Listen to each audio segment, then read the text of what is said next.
带娃爬山，今天带孩子来到赢得知名的挂壁公路可以说是一条人迹罕至的徒步路线，但它却被誉为福建版的虎跳峡和闽东饼茶厂，因为你可以在这里一次性看到青山峡谷、百年古桥、山涧溪流、悬崖峭壁、蝙蝠山洞等一系列刺激且惊艳的自然风光。为了验证这里的真实性，我们特地驱车300公里来探探这条福建隐藏天路的虚实。导航到这个位置，车停这边，然后我们往这个方向走。从这里开始进入我们今天的探险之旅。一开始都是这种碎石路，有的时候要小心一些。你看，滑了已经。踩着脚的。自从1个月之前我刷到这个地方之后，我的脑袋里哐经常出现这里的画面。于是我就带着瓦力爬了汉堡岩，体验了一下缩小版的挂壁公路。然后我们也去了仙洞，看了几只小蝙蝠。今天趁这个国庆假期，终于可以带着瓦力和弟弟来到这里，体验真正的挂壁公路，看大片的蝙蝠群。听说当你看到那里大片的蝙蝠的时候，你就会像蜘蛛侠一样汗毛直立，超级魔幻。这有一个水电站，往这走，山谷小溪。啊，看，好多蚂蚁。哇，他们在干嘛？哇，这是一批军队的，他们可能要打仗。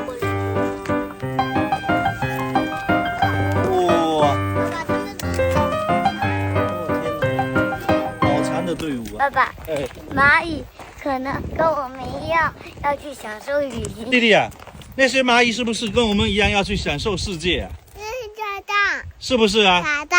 怎么打仗哦？啊，不是说周宁温度很低吗？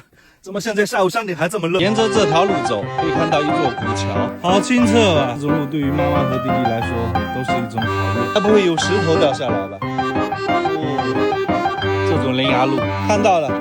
看到那个古桥了，楼下桥，周宁县级文物保护单位。到了这个桥，可以往里面参观一下，但是不过桥，我们要继续往这前面走。楼下桥又常被称作恋爱桥，据说也有300多年的历史。它在1911年重建，现在的样貌就是重建后的样子。这座古桥是很多游客来周宁徒步时会特意打卡的地方，它横跨下岭西两岸，是里门通往平南的交通要道。桥下的溪流水质清澈，溪底清晰可见。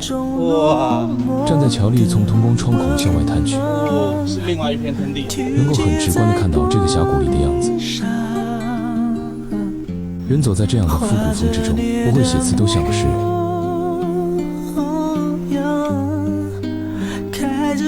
但这里也有不和谐的一面。但是来这边的人好像对这个文物不是很尊重，桥的外面和里面都扔满了垃圾。这个牌子的旁边是这样，触目惊心啊！100多年的历史了，这一幕看着还是挺心酸的。文物是拿来保护的，不是来放垃圾的呀。要对文物保有一定的尊重，有来一定要带走自己的垃圾。在这个位置看那座桥，还是很有味道的，好干净。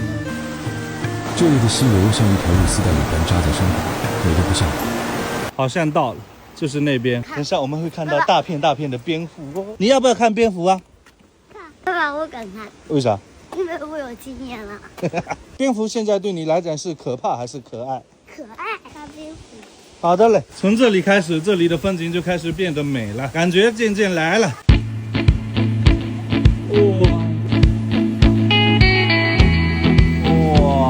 到这里后，渐渐变得凉爽了。这是一辆废弃的车啊，这辆车是这里的一个打卡点。它就这样被搁置在峭壁的深处，无从考证它的过往。它让我想起了宫崎骏电影《天空之城》里面的那辆飞机。爸爸，到挂壁公路了，是吧？在这。哇！从起点走到现在，差不多走了2公里，我们终于到达了挂壁公路。这是一条由人工凿出来的小山路，是作为附近水电站的专用车道，但架不住这边沿途无与伦比的美景，这里也渐渐成为户外爱好者的打卡圣地。它像嵌在山岩里的玉带，一侧是长满青苔杂草的崖壁，另一侧峡谷风光可尽收眼底。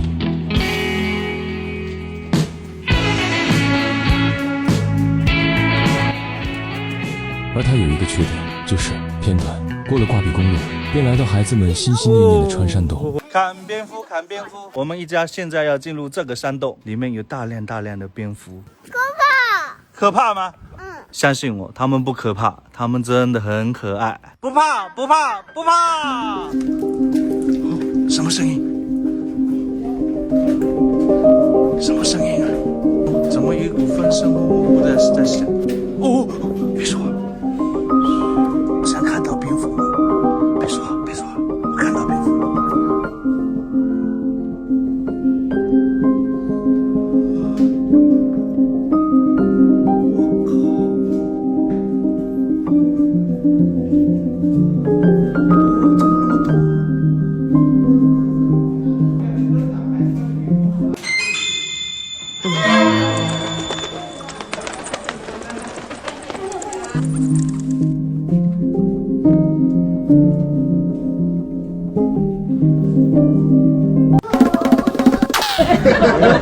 来到第一个山洞，走得惊心动魄，突然出现一批人，我还以为是傻。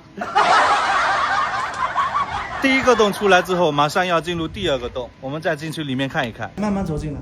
第二个洞就短短几十米，我们有了第一个洞的经验，很顺利的通过。2个洞，短短100-200米，走得我全身都出汗。过了2个山洞之后，前面就是一个水电站，那边应该是发电站的水管。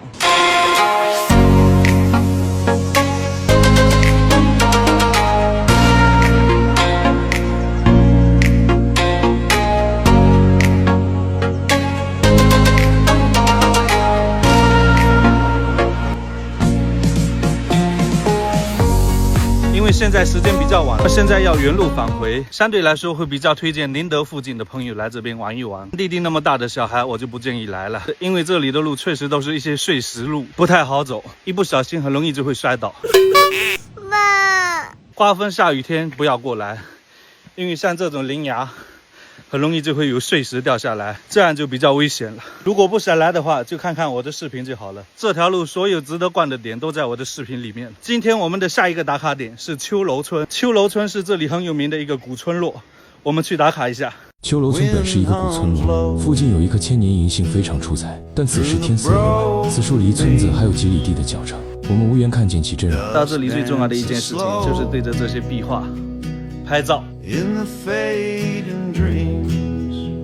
这幅画艺术成分高，如何知道我？让我踩入尖尖的。Tractor rust where the wheat once grew, and the sky cries tears of mourning.